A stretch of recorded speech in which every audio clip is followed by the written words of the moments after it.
Bonjour et bienvenue à tous. Vous regardez Business Matin dédié à l'économie de la culture sur Business 24 Africa. Je suis très ravie de vous retrouver pour ce numéro.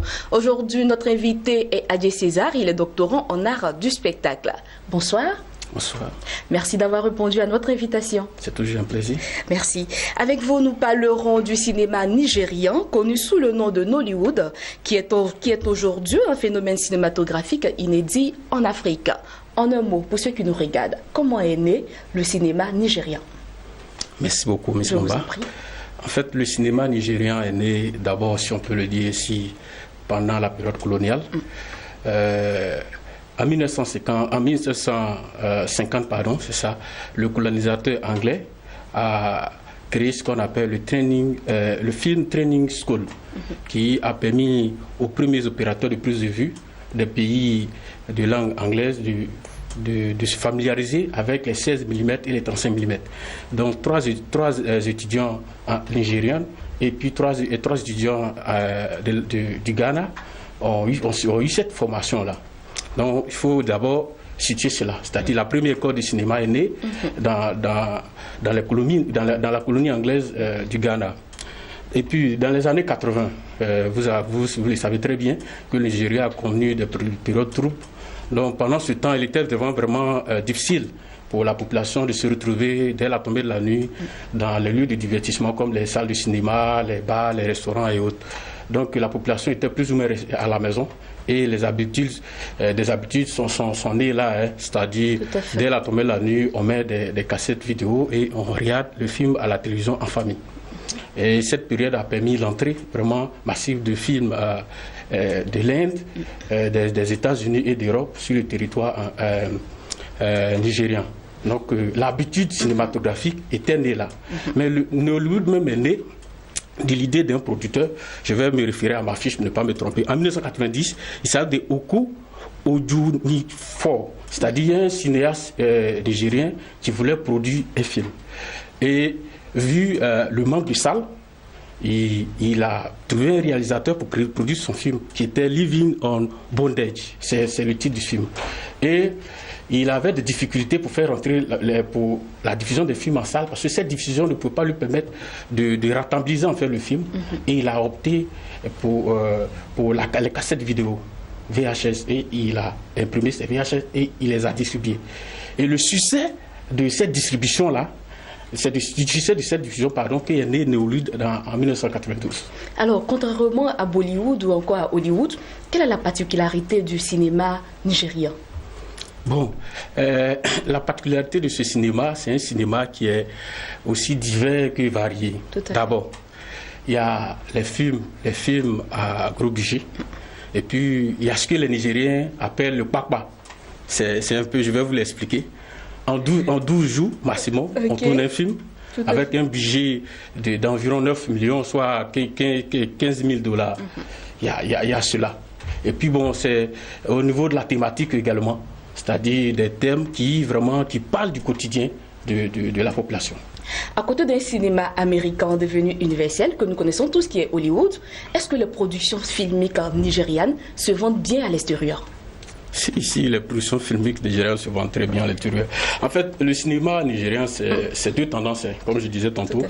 Il y a les films, les pakpa, et puis il y a les grosses productions nigériennes.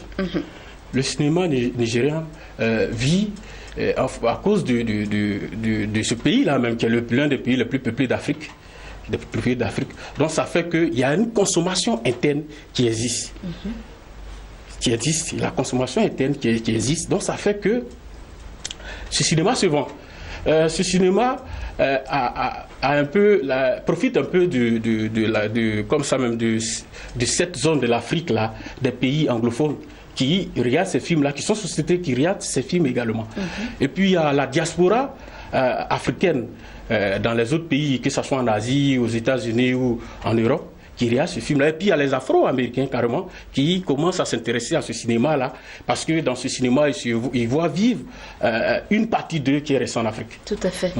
Alors, est-ce qu'on peut dire aujourd'hui que ce cinéma-là, j'aime bien cette petite partie, économie, est-ce que ce cinéma-là a un poids dans l'économie nigériane?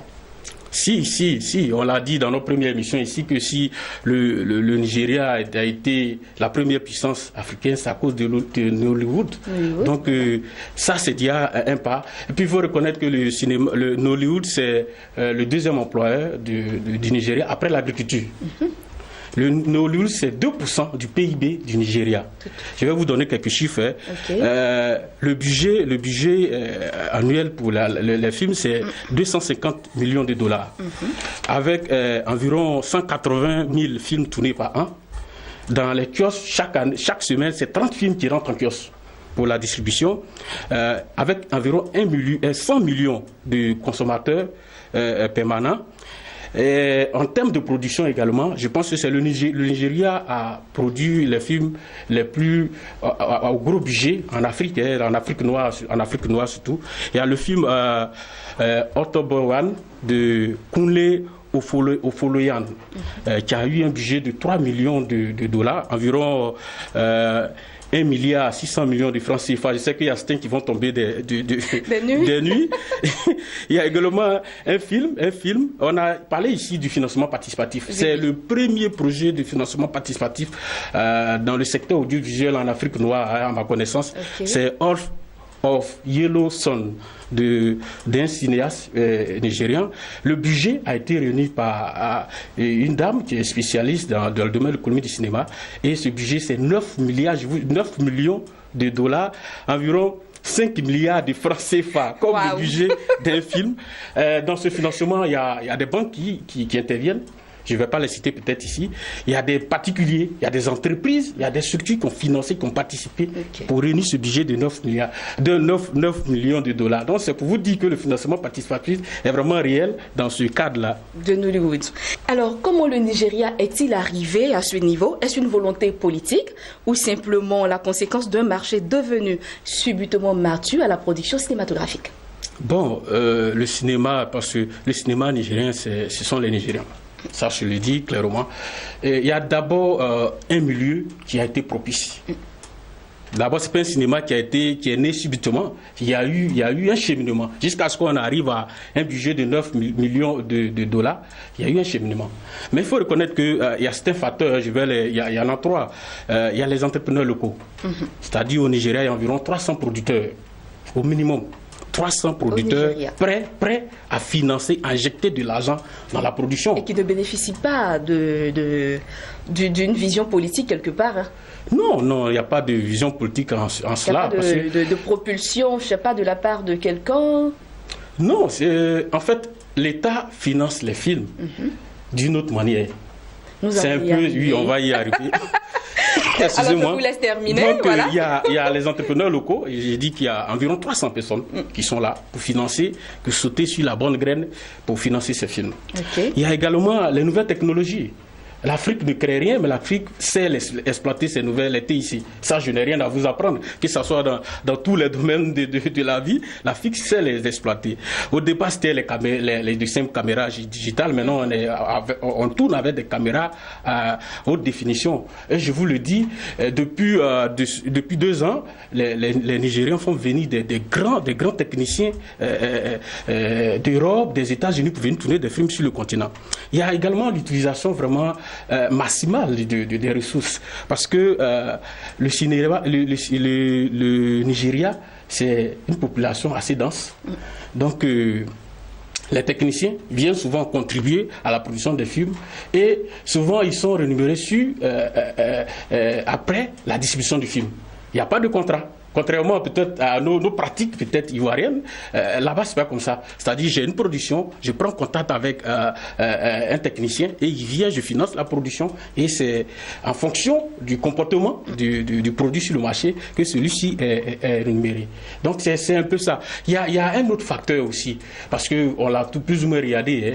Depuis l'engouement au niveau du cinéma, au niveau du Nigeria, il y a des églises évangéliques qui se sont mis dans la production, qui produisent également des films avec des thématiques qui tournent autour de tout ce qui est religieux. Il y a de grands mécènes qui investissent dans cette production-là. Il y a de côté islamique aussi, il y a des grands mécènes islamiques qui sont invités dans ce plat-là, qui produisent également des films pour parler des vertus de l'islam, de tout ce qui tourne autour de l'islam. Donc il y a une vision, il y a ce qu'ils appellent là-bas, je vais vous donner les termes en vraiment yoruba, c'est un peu compliqué, c'est Udum Tao Market. Ça c'est le Loud Street. C'est pas ça. C'est un grand marché. Okay. C'est un grand marché où tous les producteurs, tous les professionnels du cinéma se retrouvent. Et souvent, je vais vous confier quelque chose, les vedettes du cinéma nigérien pour tester leur popularité se retrouvent souvent sur ce marché-là pour essayer de faire un peu de selfie avec tous ceux qui apprécient leur production. Leur talent, c'est ça. Alors, pour revenir un peu à ce que nous avons dit plus haut, est-ce que l'État nigérien soutient la production au Nigeria? L'État soutient, je peux dire, soutenir la production, c'est un peu dit, c'est un peu trop dit, mais... Nous savons qu'il y a toujours souvent les États ont un fonds de soutien à la production, à la création cinématographique. L'essentiel du financement est privé. Actuellement, les banques se sont invitées. Je parie bien si une banque ivoirienne va prendre vraiment cette décision de financer une production, les banques se sont invitées jusqu'à ce qu'à réunir environ 9 millions de dollars pour une production. Mais l'État finance plutôt les distributeurs. Parce que les films nigériens que vous regardez sont sous-titrés en anglais. Et souvent, c'est dans des langues locales. Donc, ils ont fait des études et ils ont constaté que ces films-là, sous-titrés, réduisent un peu le taux d'analphabètes en milieu rural. Parce qu'avec ces films-là, sous-titrés-là, on a vu que la population se forme un peu plus, surtout en milieu rural. Donc l'État a décidé plutôt de financer les distributeurs et non les producteurs, ce qui est vraiment paradoxal. Alors moi, je suis curieuse de savoir d'où vient toute cette audience pour ces productions-là. Bon, l'audience, je pense qu'on en a parlé, l'audience c'est une population. Le Nigeria, c'est le pays le plus peuplé d'Afrique. Donc, si je m'en tiens à ce que vous dites, c'est-à-dire c'est seulement la population nigériane qui est la forte audience de Nollywood, ou il y a une audience extérieure? Si, il y a une audience extérieure. Je parlais tantôt de la diaspora africaine, les Afro-Américains, et puis les pays anglophones de l'Afrique qui regardent ces films-là. Le Nigeria tend vers l'Asie, la Chine. Je vous dis qu'en Chine, chaque jour, il y a environ 10 salles de cinéma qui se créent, qui se construisent en Chine. Donc, ce sont des marchés vers lesquels Hollywood tend, mais il y a la consommation interne. Quand un film sort au Nigeria, c'est 12 jours pour vendre. Au-delà de ces 12 jours, on va y arriver, ça tombe entre les mains des pirates et vous savez de quoi le film sera fait.